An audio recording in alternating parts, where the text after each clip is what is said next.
This has been a long time coming. The crimes Lori Vallow is accused of here in Arizona happened more than 4 years ago. Lori Vallow Daybell booked into Maricopa County Jail. She'll be isolated in a high-security area of Estrella Jail. Vallow is already serving 3 life sentences in Idaho for killing her children, Tylee and JJ, and also her role in the death of Tammy Daybell, her husband Chad Daybell's first wife.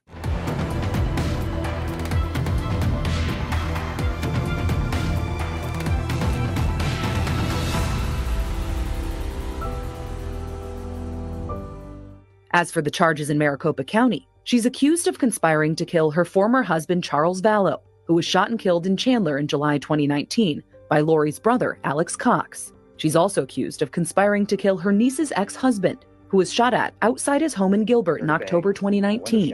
He wasn't hurt, but Lori's brother is also believed to be the shooter in that case too. He's considered a co-conspirator in these cases, but can't be charged because he died in December 2019. 2 years ago would have said, this is what's going to happen with Laurie, I would have never believed it. While in Arizona, investigators found out that the estranged husband of Lori's niece had also been shot at in his driveway. Brandon had a pretty good idea who was behind this attack. He believes that Alex Cox was the person who fired that shot, and he knew that Alex Cox was kind of the family hitman. Police were never able to question Alex Cox about Brandon or Tammy's shooting because he died as well. After Lori and Chad were arrested for the deaths of Tammy, Tylee, and JJ, she was indicted in Arizona for conspiring with Alex Cox to kill Charles Vallow and attempting to kill Brandon Boudreaux. She could be sentenced to 2 more life sentences in prison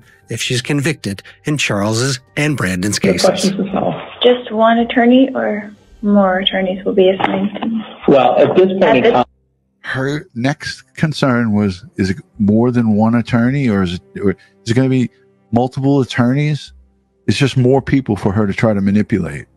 But just like interesting questions that you would, not usually hear an inmate ask judge. But now she's pretty much an expert in manipulating the system. And yeah, she's disgusting. Are you surprised that they are allowing this to happen, allowing the defense attorneys to sort of say, we don't want to represent her anymore, during a time where she has to get a mental health evaluation, that there might be some issues? It's such a delicate walk because you have to abide by certain choices of the client until they've been found to be incompetent. That's clearly something that's been argued about for years now.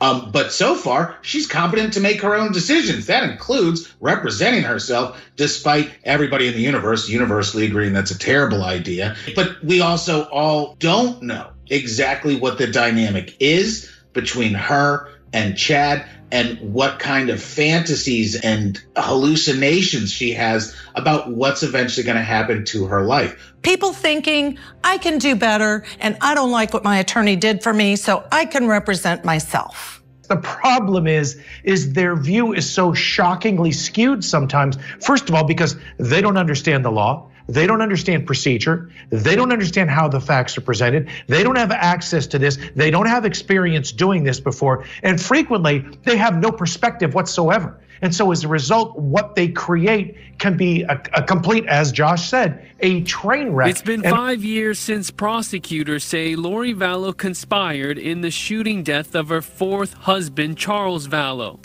Investigators say Lori and her then boyfriend, Chad Daybell, called Charles and Brandon dark spirits.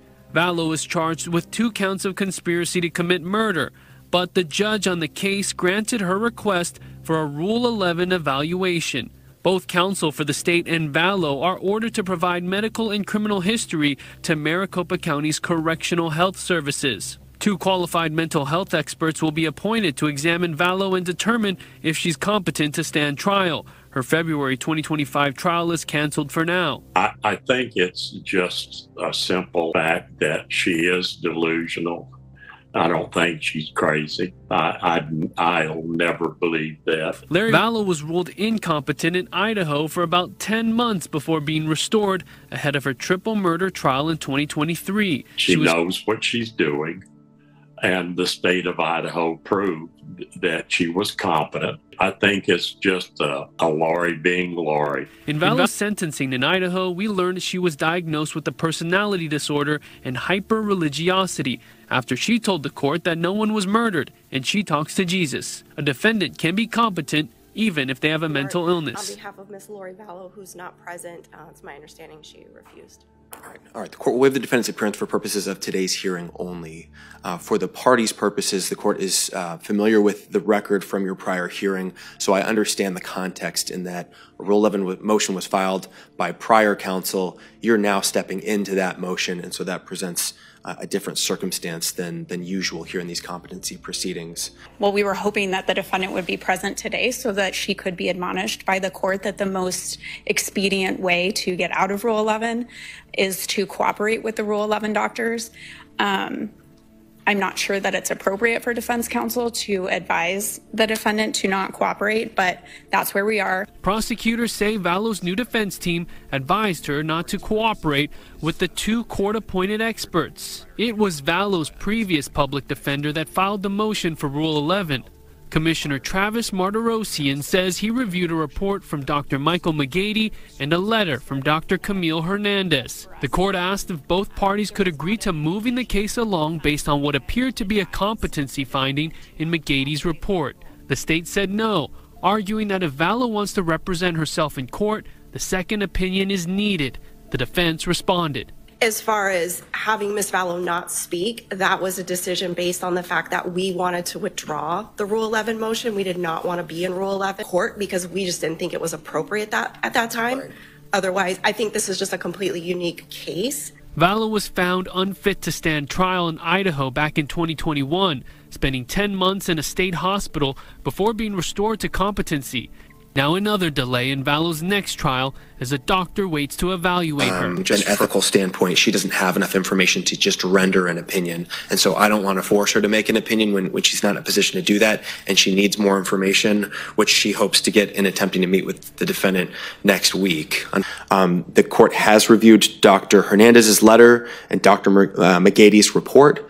How did the parties wish to proceed this morning? I think what we were, before we realized she needed to be present. My general policy is that I require the defendant to be in person, present for a finding of competency.